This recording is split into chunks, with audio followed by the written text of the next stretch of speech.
आपने ये तो ज़रूर सुना होगा, जिसका कोई नहीं होता उसका भगवान होता है, और चाकोर आके साइयाँ मार सके ना कोई।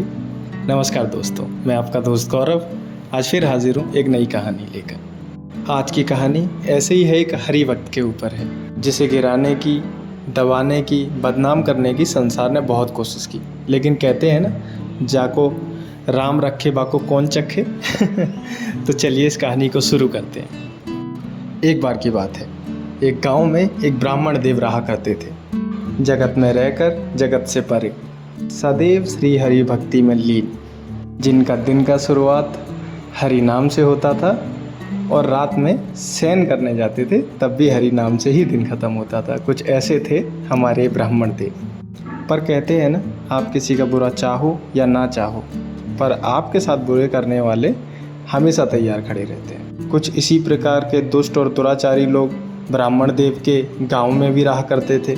उन्होंने योजना बनाई, बहुत बड़ा पंडित बना फिरता है, इसे ऐसा मज़ा चखाएंगे कि याद रखेगा ये भी, सारी भक्ति उतर जाएगी दिमाग के ऊपर से।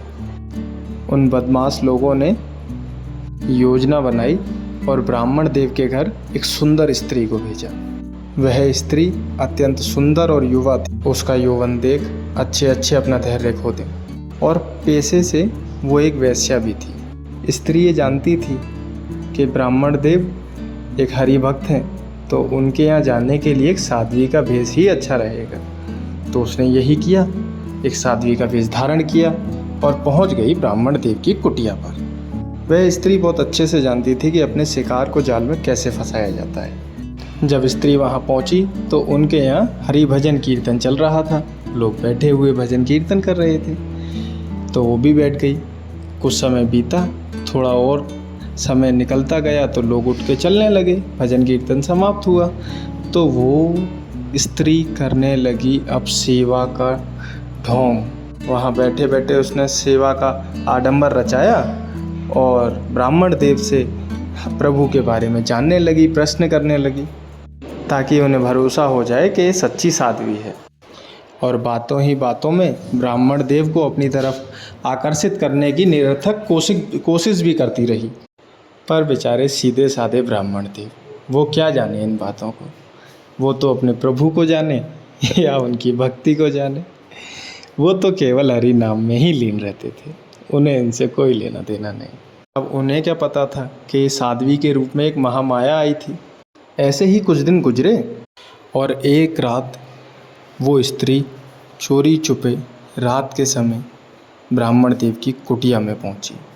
स्त्री ब्राह्मण देव की तरफ जाने को बढ़ी ही थी कि उसने देखा ब्राह्मण देव अपनी हरि भजन में लीन थे और उनके आसपास एक दिव्य रोशनी हो रही थी, जो कि श्री हरि के सुदर्शन चक्र से निकल रही थी। वे सुदर्शन चक्र श्री हरि का था और वही उन ब्राह्मण देव की रक्षा भी कर रहा था।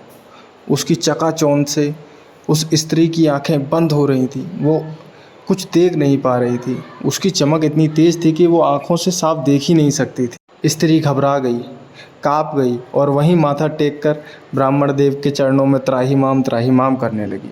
अब वह वेश्या नहीं रही थी, अब वह सही मायनों में एक साध्वी बन गई थी। दोस्तों, कहते हैं ना, एक मक्खी अगर किसी सब्जी पर बैठे तो उसकी कोई कीमत नहीं होती, पर अगर वही मक्खी किसी सोने पर बैठे तो उसकी कीमत हज़ारों में होती है।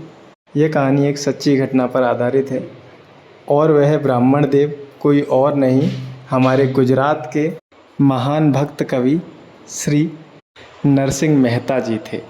ये कहानी हमें सिखाती है कि अगर आपकी भक्ति सच्ची है और भगवान में आपका विश्वास एकदम दृढ़ है, तो वह मदद करने ज़रूर आते हैं, वो ज़रा भी देर नहीं लगाते। उन्होंने संकटों से अपने भक्तों को सदैव उभारा है और उभारते रहते हैं। तो दोस्तों, कहानी यहीं पे समाप्त करते हैं। आप सभी का बहुत बहुत धन्यवाद, बहुत बहुत शुक्रिया, आपने कहानी को सुना, समझा। इसी तरीके से आप भी हरि भक्ति में लीन रहिए, हम भी लीन रहते हैं। Thank you so much.